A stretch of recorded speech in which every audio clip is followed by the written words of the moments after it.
Hello दोस्तों, मैं Sarla Yadav SY Hindi platform channel पर एक बार फिर से आप सभी का हार्दिक अभिनंदन करती हूं। और हमने अपने SY हिंदी प्लेटफॉर्म चैनल पर हिंदी साहित्य पढ़ाना शुरू कर रखा है। चाहे फिर वो सब्जेक्टिव एग्ज़ाम के लिए हो, चाहे फिर ऑब्जेक्टिव एग्ज़ाम के लिए हो, दोनों ही तरीके की वीडियो मैं डाल रही हूं ताकि हिंदी साहित्य का एक भी प्रश्न ना छूटे। तो हमने अपने SY हिंदी प्लेटफॉर्म चैनल पर आदिकाल, भक्तिकाल, रीतिकाल हर तरीके से मैंने संपूर्ण करवा दिया है, चाहे ऑब्जेक्टिव तरीके से हो, चाहे सब्जेक्टिव पेपर के तरीके से। उसके बाद हम आधुनिक काल के भारतेंदु द्विवेदी, छायावादी, प्रगति, प्रयोग, नई कविता, ये सभी मैंने कवि और उनकी रचनाएं सारा करवा दिया है। और अब हमने नाटक शुरू कर रखे हैं। हिंदी में नाटक और नाटककार और उनकी रचनाएं, इस पर भी हम वीडियो बनाना मतलब डाल रहे हैं।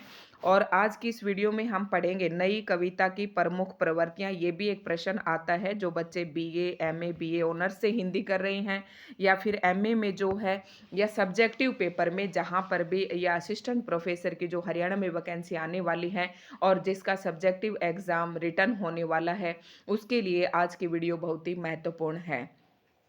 जैसे कि हर युग की हमें प्रवृत्ति पता होना चाहिए। पहले हमने आदिकाल की प्रवृत्ति पर वीडियो बनाई, फिर भक्ति काल की प्रवृत्ति पर बनाई, उसके बाद रीतिकाल, उसके बाद आधुनिक काल। आधुनिक काल में भी भारतेंदु युग, द्विवेदी युग, छायावादी, प्रगतिवाद तक की प्रवृत्तियां मैं सारी इसमें डाल चुकी हूं। और आज की वीडियो में हम पढ़ेंगे नई कविता की प्रमुख प्रवृत्तियां। अब नई कविता कहे चाहे प्रयोगवाद कहे, क्योंकि प्रगतिवाद के तुरंत बाद प्रयोगवाद आता है, जिसकी समय सीमा 1943 से शुरू होती है। और प्रयोगवाद जैसे खत्म भी नहीं होता है, लेकिन उसी के अंतर्गत हमारी नई कविता आ जाती है। ठीक है, तो नई कविता और प्रयोगवाद के में कुछ संबंध है, आपस में एक दूसरे से मिलते हैं। शिल्प के दृष्टिकोण से, प्रतीकों के दृष्टिकोण से और विषय वस्तु के दृष्टिकोण से इनकी प्रवृत्तियां मिलती जुलती हैं। तो आप नई कविता की प्रवृत्ति कहे चाहे प्रयोगवाद की प्रवृत्तियां कहें, ये सारी एक ही जैसी हैं। तो आज यहाँ हम नई कविता की प्रमुख प्रवृत्तियां पढ़ेंगे, या कहें कि प्रयोगवाद की प्रवृत्तियां पढ़ेंगे। तो देख लेते हैं आज का टॉपिक। नई कविता विषय वस्तु एवं शिल्प दोनों ही दृष्टियों से पुरानी परंपरा से अलग हटकर है। जैसा कि हमने अभी तक पढ़ा था, अगर आधुनिक काल से पहले की बात करूं तो उसमें विषय वस्तु एक ही होता था, नायिका भेद होता था, श्रृंगारिक वर्णन होता था, रीतिकाल में लाक्षणिकता थी, और शिल्प की दृष्टि से क्या था, वही छंदों का प्रयोग। ठीक है, तो नई कविता में क्या हुआ कि विषय वस्तु, अलग अलग विषय वस्तु पर अलग अलग कविताएं लिखी जाने लगी। और शिल्प के दृष्टिकोण से भी नवीन नवीन उपमान, नए प्रतीक, नए छंद, इनका प्रयोग किया जाने लगा।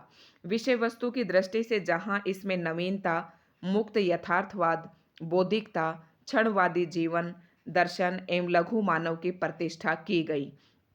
अगर देखें हम नई कविता की प्रमुख प्रवृत्तियां, तो ये एक ही लाइन में है, जिनका आप एक एक हेडिंग बनाकर या एक एक पॉइंट बनाकर आप डिस्क्राइब कर सकते हैं। विषय वस्तु की दृष्टि से जहां इसमें नवीनता, यानी कि नई कविता में क्या थी, विषय वस्तु के दृष्टिकोण से नवीनता थी, मुक्त यथार्थवाद। ठीक है, यथार्थवाद का वर्णन था, बौद्धिकता को स्थान दिया गया, यानी कि बुद्धि के महत्व को ज़्यादा स्थान दिया गया, क्षणवादी यानी कि जीवन को क्षणभंगुर कहा। तो इन्होंने कहा कि नई कविता के कवियों ने ये कहा कि जीवन को हमें अभी जी लेना चाहिए, इसी क्षण जी लेना चाहिए, आगे का किसी को भी भरोसा नहीं है। और लघु मानव की प्रतिष्ठा, ये नई कविता की प्रमुख प्रवृत्ति है। तो ये विषय वस्तु की दृष्टि से ये सब कुछ चेंज हुआ नई कविता के अंतर्गत। वहीं शिल्प की दृष्टि से, मतलब ये तो था विषय वस्तु की दृष्टि से परिवर्तन। और शिल्प होता है कि मतलब कवि जब अपनी रचना करता है तो किस प्रकार के छंदों का प्रयोग करता है, किस प्रकार के प्रतीकों का प्रयोग करता है, बिंब का प्रयोग करता है। जैसे कि आप पतंग कविता को ले तो पतंग कविता बिंबों से भरी हुई है। तो इस प्रकार की जो रचनाएं हैं नई कविता में होने लगी। और भाषा के नए प्रयोग का रुझान भी दिखाई पड़ता है। नए नए प्रतीक, नए नए उपमान, बिंब, इन सब का प्रयोग शिल्प के दृष्टिकोण से नई कविता में किया गया। संक्षेप में काव्यधारा की प्रमुख प्रवृत्तियों का विश्लेषण अग्र शीर्षकों के अंतर्गत किया जा सकता है। अब हम एक एक शीर्षक से इसका वर्णन करेंगे नई कविता का। तो सबसे पहला ही पॉइंट आता है हमारे पास, जैसा कि मैंने बताया था, नवीनता। यानी कि नई कविता की प्रमुख प्रवृत्ति क्या है? नंबर एक, नवीनता। नई कविता में नयापन है। क्या है नई कविता में? नयापन है। भाव, विषय, वस्तु, शिल्प। भाव यानी कि कवि के कहने का भाव, विषय यानी कि कविता का विषय, और शिल्प यानी कि कवि जो अपनी रचना कर रहा है उसका खुद का अपना क्या क्या यूज कर रहा है, शिल्प के दृष्टिकोण से कौन से बिंब का प्रयोग कर रहा है, किस प्रकार के छंदों का प्रयोग कर रहा है, किस प्रकार के उपमानों का प्रयोग कर रहा है, ये सब शिल्प के अंतर्गत आ जाती है। और भाषा, छंद, अलंकार, ये सब शिल्प के अंतर्गत आ जाते हैं। तो भाव, विषय एवं शिल्प दृष्टियों से वह परंपरा से विच्छेद की कविता है। यानी कि परंपरा से विच्छेद का मतलब है कि जो अभी तक पुरानी परिपाटी चली आ रही थी, पुरानी परंपरा चली आ रही थी, और उसी परंपरा पर चलते हुए कवि जो है रचनाएं कर रहे थे, लेकिन नई कविता के अंतर्गत क्या हुआ? इस परंपरा का विच्छेद हुआ। यानी कि नई परंपरा के जो कवि थे, इन्होंने इस परंपरा का त्याग किया। आगे ने संभवतः इसी कारण इन कवियों को नई राहों के अन्वेषी, रहा होता है रास्ते, अन्वेषी होता है खोज। तो इन्होंने नए नए आयाम, नया नया शिल्प, नई नई विषय वस्तु का प्रयोग किया। इसी कारण से अज्ञे ने क्या कहा? इनको पल्लव की भूमिका में क्या कहा? नई राहों के अन्वेषी कहा। किसको कहा? नई कविता के कवियों को नई राहों के अन्वेषी नाम दिया अज्ञे ने। ये बात हम पहले भी पढ़ चुके हैं। संवेदना और शिल्प की नवीनता के प्रति अदम्य आकर्षण ने इन्हें कुछ ऐसा कहने को बाध्य किया है जो पुरानी कविता में नहीं है। नए कवि नवीन मूल्यों की स्थापना करने को उत्सुक हैं, मतलब इनके मूल्य भी नए हैं। अतीत को विस्मृत करना चाहते हैं, यानी कि अब तक जो पीछे परंपरा चली आ रही थी उसको विस्मृत का मतलब होता है भुला देना चाहते हैं। तो इस संदर्भ में क्या पंक्तियां हैं? मुद्रा राक्षस में गजानन माधव मुक्ति बोध की रचना है ये। तो उन्होंने क्या पंक्तियां लिखी हैं? तो गजानन माधव मुक्ति बोध जी को हम नई कविता के अंतर्गत स्थान दे सकते हैं। और आप देख रहे होंगे कि गजानन माधव मुक्ति बोध जी पहले सप्तार सप्तक के कवि भी हैं। तो प्रयोगवाद में भी इनका स्थान है और नई कविता में भी इनका स्थान है। तो प्रयोगवाद और नई कविता को हम अलग अलग नहीं कर सकते। आओ हम उस अतीत को भूलें और आज की अपने रग रग के अंतर को झूलें। कह रहा है कि हम जो पुराना अतीत है उसे भूल जाते हैं और आज अपने रग रग मतलब अपने कण कण के अंतर को छू लेते हैं। यानी कि हमारा मन क्या कह रहा है उसे छू लेते हैं। नवीनता के प्रति आग्रह करने के कारण ही नई कविता में नए नए विषय चुने गए। इस कविता में पहली बार कंक्रीट के पोर्च, चाय की प्याली, सायरन, रेडियम की घड़ी, चूड़ी का टुकड़ा, बाथरूम, क्रोशिये, गरम पकौड़ी, डैश डैश, मूत्र सिंचित मृतिका के घेरे में खड़ा गधा जैसे विषयों का चित्रण हुआ। यानी कविता के लिए अभी तक जहाँ पर नायक नायिका या भगवानों के नाम पर, जैसे जानकी मंगल, रामचरितमानस, तुलसीदास की, इस प्रकार की जो रचनाएं हो रही थी, इन सब से अलग हटकर नए विषय चुने गए। और वो नए विषय किस प्रकार से थे? जैसे कंक्रीट के पोर्च, चाय की प्याली, सायरन, ये जो विषय वस्तु, ये विषय बने कविताओं के। ठीक है, बाथरूम, क्रोशिये, ठीक। तो ये नई नई कविताओं के विषय वस्तु थे। और आगे ने इसी संदर्भ में क्या कहा है? मूत्र सिंचित मृतिका के वृत्त में, घेरे में, मतलब मूत्र से सिंचित मिट्टी, उसके घेरे में तीन टांगों पर खड़ा नत ग्रीव धैर्य धन गधा। ठीक है, तो गधे के बारे में कहा है कि एक तरीके से व्यंग्यात्मक है यहाँ पर कि आज का मनुष्य भी इसी प्रकार की स्थिति में खड़ा हुआ है। नत मतलब झुका हुआ, गिरवा होती है हमारी ये जो गर्दन, झुकी हुई गर्दन के साथ, धैर्य धन गधा। ठीक है। बौद्धिकता। दूसरा क्या आता है? पहला आता है नवीनता। नवीनता में जो अतीत था उसको, अतीत की सारी बातों को विस्मृत कर देना चाहता है, और आप ये 2 पंक्तियाँ लिखकर अपने आंसर को और भी सटीक बना सकते हैं। और आप उदाहरण दे सकते हैं कि कौन-कौन से नई विषय वस्तु का प्रयोग किया गया है, तो ये लिख देना है। ये नहीं कि आप एक-एक अक्षर लिखेंगे, अगर ये आपको याद नहीं हो रहा तो इसे छोड़ दें आप। दूसरा पॉइंट आता है हमारा बौद्धिकता, और बौद्धिकता में क्या है?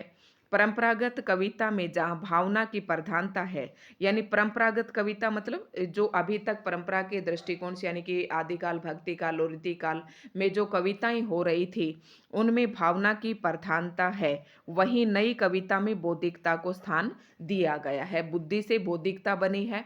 तो आपको बताना है कि पुरानी कवि परंपरा में भावनाओं का स्थान था, लेकिन नवी कविता में बौद्धिकता को स्थान दिया गया।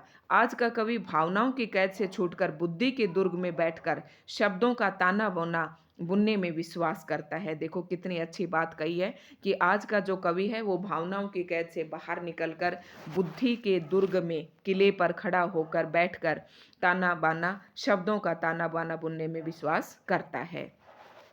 नया कवि पाठक के हृदय को झंकृत करने के स्थान पर उसकी बुद्धि को झकझोरना अधिक पसंद करता है। क्या कह रहा है कि जो नया कवि है या जो पाठक हैं, वो पाठक के हृदय को, जो नए कवि हैं वो पाठक के हृदय को झंकृत यानी कि झकझोर कर उसके झकझोरने की बजाय बुद्धि को झकझोरना चाहते कि तुम दिमाग से जागो, दिल से नहीं जागना, तुम अपनी बुद्धि से जागृत हो। तो नए कवियों ने क्या किया? बुद्धि से झकझोरा पाठकों को। इसे बौद्धिकता की प्रधानता के कारण ही नई कविता में रागात्मकता का ह्रास हुआ। ह्रास का मतलब है पतन हुआ। रागात्मकता का पतन हुआ और विचारात्मकता की वृद्धि हुई, यानी कि विचारों की प्रधानता बढ़ी और राग जो था उसकी कमी हुई। ठीक है। और भावनाओं की जगह पर किसका स्थान आया? बुद्धि का स्थान। कविता निश्चित रूप से हृदय का विषय है, बुद्धि का नहीं। किंतु यदि उसे बलपूर्वक बुद्धि के किले में कैद करने का प्रयास किया जाएगा तो उसकी आत्मा मर जाएगी। देखो अब कुछ अलग अलग कवि हैं, उसने अलग अलग तरीके से कहा है। अब नई कविता के कवि तो कह रहे हैं कि बौद्धिकता को स्थान दिया जाए, ठीक है। लेकिन कुछ लोग ये कह रहे हैं कि जो कविता है वो बुद्धि का नहीं, वो किसका? हृदय का विषय है। यदि उसे बलपूर्वक बुद्धि के किले में कैद करने का प्रयास किया जाएगा तो उसकी आत्मा मर जाएगी, उसकी सुकुमारता तहस नहस हो जाएगी। यानी कि कविता के अंदर जो सुकुमारता है, जो कोमलता है, वो तहस नहस हो जाएगी अगर हम बुद्धि का प्रयोग करते हैं तो, और उसमें सरसता भी नहीं रहेगी। अतिशय बौद्धिकता का ही यह दुष्परिणाम है कि नई कविता रसहीन हो गई। मतलब क्या हुआ कि नई कवियों ने बौद्धिकता को स्थान दिया, लेकिन कुछ कवियों का कहना है, कुछ विद्वानों का कहना है कि जो कविता है उसका स्थान हृदय है, उसमें भावों की ही प्रधानता रहनी चाहिए। अगर उसमें बुद्धि का यानी कि अतिशय बौद्धिकता, आवश्यकता से अधिक बुद्धि को स्थान दिया गया तो वो कविता क्या हो जाएगी? रसहीन हो जाएगी। और ऐसा हुआ भी। नई कविता की जो कविता है वो रसहीन हो गई और उसमें साधारणीकरण की क्षमता नहीं रही। साधारणीकरण का सिद्धांत है एक अलग से भटनायक का, वो आपने पढ़ा होगा, यहाँ हम डिस्क्राइब नहीं करेंगे। डॉक्टर धर्मवीर भारती ने नई कविता में उपलब्ध इस बौद्धिकता का समर्थन करते हुए कहते हैं, प्रयोगवादी कविता में भावना है किंतु हर भावना के सामने एक प्रश्न चिन्ह लगा हुआ है। कह रहे हैं कि प्रयोगवाद की कविता में भावना तो है लेकिन हर भावना पर प्रश्न चिन्ह लगा हुआ है। इसी प्रश्न चिन्ह को आप बौद्धिकता कह सकते हैं। अब आप समझ गए हो कि बौद्धिकता क्या चीज है। डॉक्टर देवराज की कुछ पंक्तियां, इन्हें आप छोड़े तो आपका बहुत ज़्यादा बड़ा हो जाएगा। तो डॉक्टर देवराज की इसी संदर्भ में कुछ पंक्तियां हैं जिनमें कवि अपनी बुद्धि से सूर्य, चंद्र और नक्षत्रों के ताप को नापने का प्रयास कर रहा है। तो वो पंक्तियां कौन सी हैं हम देख लेते हैं। तो उसको तो कोई इतनी ज़रूरत नहीं है आपको ज़्यादा लिखने की, मैंने इसलिए काट दिया कि क्वेश्चन जो है बहुत बड़ा हो जाता है और इतना लिखा नहीं जाता है। तो हम सटीक जो हमारी लाइनें हैं वही लिखें और वही याद करें। अतिशय व्यक्तिगता, पहला क्या था? नवीनता, आपको याद रखना है। दूसरा क्या था? बौद्धिकता। और तीसरा क्या आता है हमारा, तो नवीनता के अंदर क्या था, नवीन नवीन नए नए विषय वस्तु, नए नए शिल्प। और बौद्धिकता में क्या था, हृदय के स्थान पर बुद्धि का प्रयोग। तो बुद्धि के ज़्यादा प्रयोग करने से कविता क्या हो गई, रसहीन हो गई। अब आता है अतिशय व्यक्तिकता। व्यक्तिकता व्यक्ति से बना है और अतिशय का मतलब है आवश्यकता से अधिक। तो नई कविता की एक प्रमुख प्रवृत्ति है अतिशय व्यक्तिकता। नए कवियों ने अपने व्यक्तिगत जीवन के सुख दुख को काव्य का विषय बनाकर यद्यपि कोई अनहोनी बात नहीं की, क्योंकि कवि अपने व्यक्तिक जीवन में एकदम असंपृक्त रहकर काव्य रचना में प्रवृत्त नहीं हो सकता। कवि कह रहा है कि व्यक्तिकता यानी कि व्यक्ति को स्थान दिया। नई कविता की प्रमुख प्रवृत्ति क्या थी, अतिशय व्यक्तिकता, यानी कि व्यक्ति को स्थान दिया और व्यक्ति के जो व्यक्तिगत जो सुख दुख थे उन्हीं को काव्य के अंदर अभिव्यक्त किया। अब कह रहा है कि ये जरूरी भी था, व्यक्तिगत सुख दुख को अभिव्यक्त किए बिना हम काव्य की रचना नहीं कर सकते। व्यक्तिगत जीवन से जोड़े बिना काव्य रचना करना थोड़ा सा असंभव सा भी है। व्यक्तिगत जीवन का सत्य काव्य में स्फुरित होता ही है। कह रहा है कि व्यक्तिगत जीवन का सत्य तो काव्य में आता ही आता है। भारतेंदु युग एवं छायावादी युग के कवियों में भी व्यक्तिकता की प्रवृत्ति रही है। आप देखेंगे कि सूर्यकांत त्रिपाठी निराला जी ने व्यक्तिगत सुख दुखों को सरोज स्मृति में किया, और इसी प्रकार से महादेवी वर्मा जो अपने निजी जीवन में जो विरह झेल रही थी, उसके पति के द्वारा त्याग दी गई थी, तो उसको भी अपने उसमें काव्य में उन्होंने स्फुरित किया है। ठीक है, किंतु प्रयोगवादी युग के कवियों ने अतिशय व्यक्तिकता की झोंक में कहीं कहीं तो कविता को आत्मविज्ञापन सा बना दिया है। मतलब व्यक्तिकता तो थी छायावाद में, लेकिन व्यक्तिकता इतनी ही थी, मतलब अपने निजी सुख दुखों का वर्णन इतना ही था जितना मतलब जरूरत थी। लेकिन नई कविता और प्रयोगवाद में क्या किया, आवश्यकता से अधिक ही व्यक्तिकता आ गई, तो उससे वो कविता कविता न लगकर क्या लगने लगी, आत्मविज्ञापन सा, जैसे कि हम अपने बारे में एडवर्टाइजमेंट कर रहे हैं, इस प्रकार सा लगने लगा। उदाहरण के लिए भारत भूषण की निम्न पंक्तियां द्रष्टव्य हैं। तो भारत भूषण की पंक्तियां देखना, साधारण नगर के एक साधारण घर में मेरा जन्म हुआ। देखो ये बात कोई काव्य है नहीं है ना, ऐसा लग रहा है कि वो अपने बारे में एक एडवर्टाइजमेंट कर रहे हैं। बचपन बीता अति साधारण, साधारण रहन सहन, साधारण खान पान। तो इस तरीके से लिखने से इसे कविता नहीं कह सकते, ये कह रहे हैं अतिशय व्यक्तिकता हो गई यहाँ पर। तो आप ये लिख सकते हैं। और फिर नई कविता के कवियों ने क्या किया, नई कवियों ने अपने विक्षोभ, निराशा, कुंठा, सफलता असफलता को काव्य निबंध करके आत्म तृप्ति का अनुभव किया। इस काव्य धारा में उपलब्ध व्यक्तिकता इतनी आत्म केंद्रित है कि उसमें किसी अन्य को रस की अनुभूति नहीं हो सकती। तो ये इसके एक डिसएडवांटेजेस थे कि मतलब कि अतिशय व्यक्तिकता हो गई वहाँ पर। तो पहला नवीनता, दूसरा बौद्धिकता, तीसरा अतिशय व्यक्तिकता। तो व्यक्तिकता भी मैंने बता दिया कि जो व्यक्तिक सुख दुख का कविता के अंदर प्रभाव पड़ना जरूरी है, लेकिन ये भी नहीं कि आप इतना ही वर्णन कर दें कि वो एक एडवर्टाइजमेंट से लगने लगे। और एक उदाहरण ये आपके सामने था भारत भूषण जी का। अगला पॉइंट आता है क्षणवादिता। नया कवि क्षणवादी जीवन दर्शन को अंगीकार करता है, उसे कल पर विश्वास नहीं है, भविष्य का भरोसा नहीं, इसलिए वह वर्तमान को ही सब कुछ समझकर उसे पूरी तरह भोगने का आकांक्षी है। और यही आप आजकल भी देख रहे हैं कि आज के मनुष्य को कल पर भरोसा नहीं है, वह जीवन को क्षणभंगुर मानता है और वो ये सोचता है कि कहीं हमारा जीवन ऐसे ही ना बीत जाए, तो उसे पूरी तरीके से भोग और विलास में लिप्त होकर अपने जीव सॉरी लिप्त होकर अपने जीवन को जीना चाहता है। निम्न पंक्तियों का केंद्रीय स्वर यही क्षणवादिता है। तो क्षणवादिता का एक उदाहरण आप देखिए, आओ हम उस अतीत को भूलें और आज की अपने रग रग के अंतर को छू ले इसी क्षण, क्योंकि कल के वे नहीं रहें, क्योंकि कल हम भी नहीं रहेंगे। तो ये पंक्तियां आप इसमें लिख सकते हैं क्षणवादिता के संदर्भ में। तो आपका पॉइंट बिल्कुल बहुत अच्छे से बन जाएगा और आपको मार्क्स भी ज़्यादा मिलने की संभावना रहेगी। मतलब आप कविता की दो पंक्तियों के माध्यम से तर्कपूर्ण अपनी बात कहते हैं, तो आपका आंसर जो है बहुत ज़्यादा अच्छे से लिखने की संभावना रहती है और ज़्यादा मार्क्स गेन करने की संभावना रहती है। अगला पॉइंट आता है भोगवाद एवं वासना। जब नई कविता का कवि जीवन को ही क्षणभंगुर मांग रहा है, उसे कल पर भरोसा ही नहीं है, तो आपको पता है कि वो भरपूर भोग करेगा। ठीक है, अपने जीवन को सुख सुविधाओं के अंदर जीना पसंद करेगा, और ऐसा ही हो रहा है। नई कविता में भोग और वासना का स्वर विद्यमान है।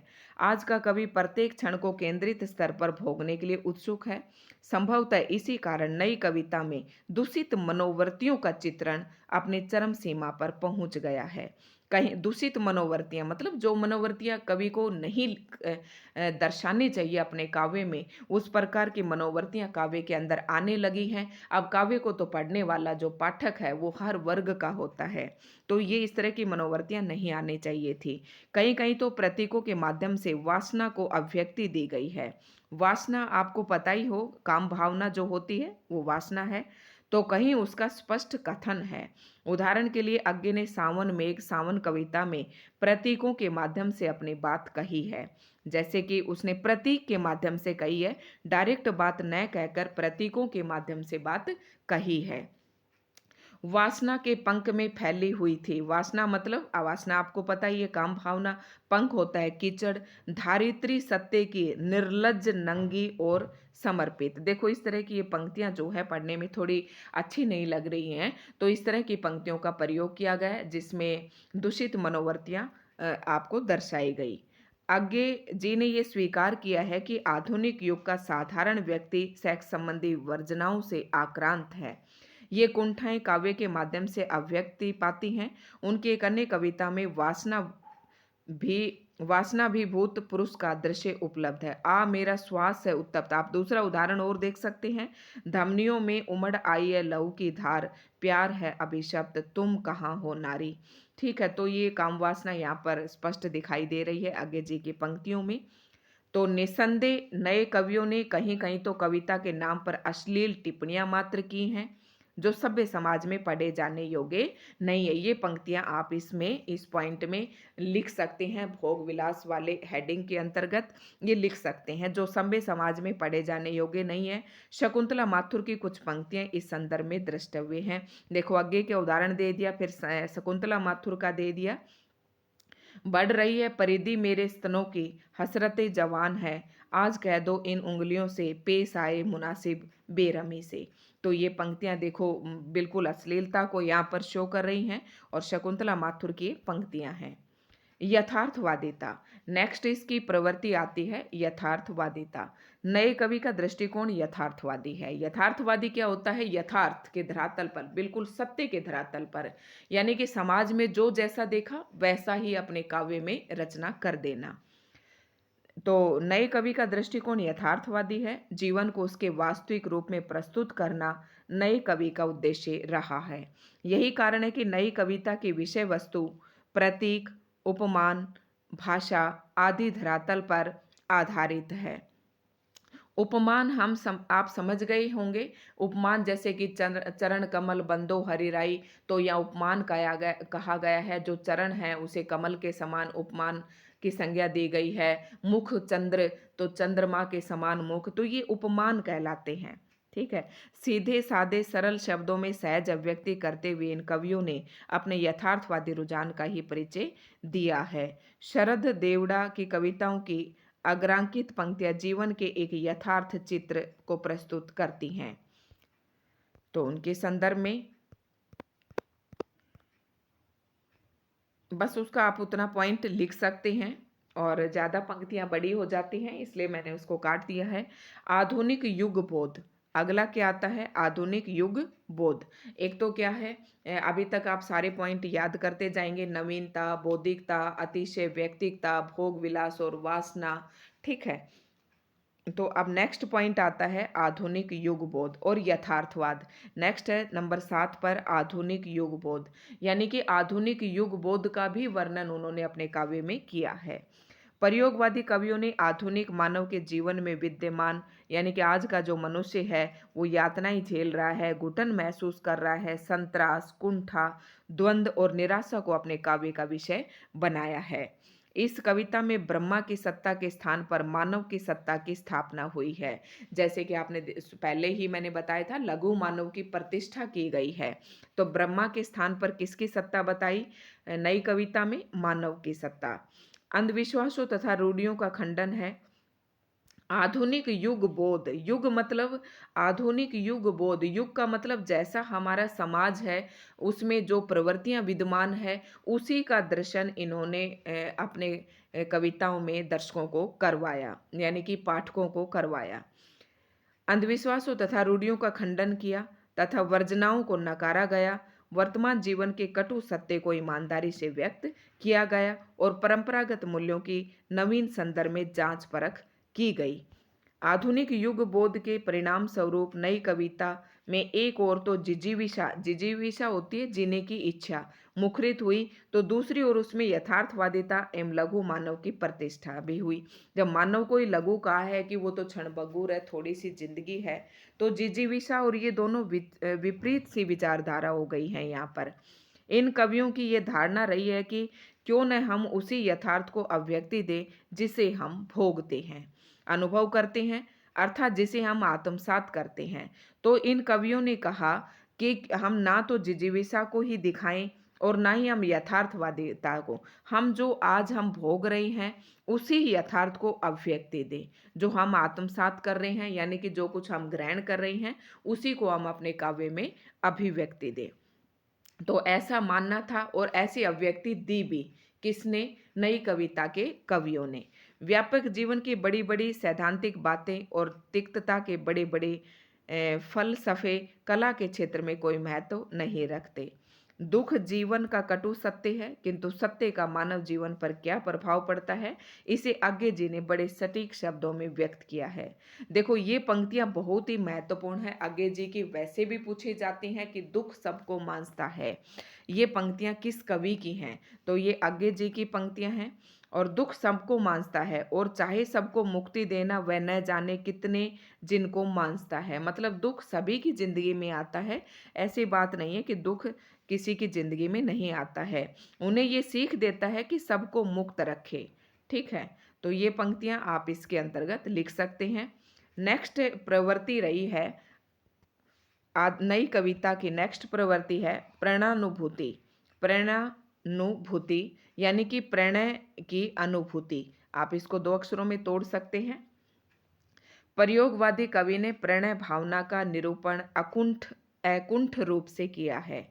प्रेम को वे यौवनाकर्षण ही मानते हैं जो शरीर के स्तर पर जन्म लेता है। मतलब देखो, प्रणय, प्रणय का मतलब प्रेम, और प्रेम को नई नई कविता के कवियों ने किस प्रकार लिया है? वो प्रेम को यौवन के प्रति एक आकर्षण मानते हैं और जो शरीर के स्तर पर जन्म लेता है, यानी कि शरीर को देखकर ही आकर्षण पैदा होता है। प्रेम का मूलाधार शरीर ही है, भले ही उसकी उच्च भूमि मन तक पहुंचती हो, ऐसी उनकी धारणा है। यानी कि नई कविताओं के कवियों की प्रेम के प्रति ये भावना है। आगे की अनेक कविताओं में हमें प्रेम का यही स्वरूप दिखाई देता है। कवि ने मांसल प्रेरणानुभूति को व्यक्त करने में कहीं भी संकोच का अनुभव नहीं किया। प्रेम को परिभाषित करते हुए वे कहते हैं, तो आप ये इसकी पंक्तियां मैंने यहाँ पर काट दी थी क्योंकि इसमें आप इतना ही लिख सकते हैं। ठीक है, और नेक्स्ट है लोक संस्कृति। नेक्स्ट पॉइंट है लोक संस्कृति। नया कवि लोक से जुड़ा हुआ है। लोक जीवन की अनुभूति, सौंदर्य बोध, प्रकृति, बिंब और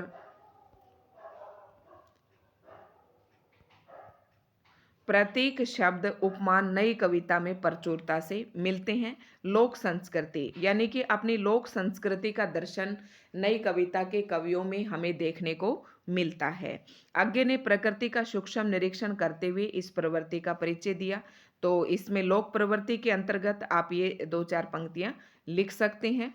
जागो सखी बसंत आ गया, पीपल की सूखी डाल स्निग्ध हो चली। पीपल की जो सूखी हुई डाल थी उस पर भी पत्ती आने लगी हैं। शिरीष ने रेशम से बेनी बांध ली, नीम के भी बोर में मिठास देख, हंस उठी कचनार की कली। तो ये पंक्तियां प्रकृति का बिल्कुल सूक्ष्म वर्णन कर रही हैं। इसी बीच आप गिरजा कुमार माथुर की ने लोक जीवन का बिंबात्मक प्रस्तुतिकरण किया है, बिंब प्रस्तुत किया है आपके सामने। ठीक है, लोक संस्कृति वाले में भी आप ये लिख सकते हैं। जैसा कि मैंने अभी वो कहा था ना, पीछे एक पॉइंट था, उसमें मैंने 2 पंक्तियां नहीं ली थी, तो ये रहा, लोक संस्कृति के दर्शन होते हैं। इसके अंतर्गत ये 2 लाइनें लिखकर आप ये लिख सकते हैं। मैंने यहाँ पर ये ले लिया था।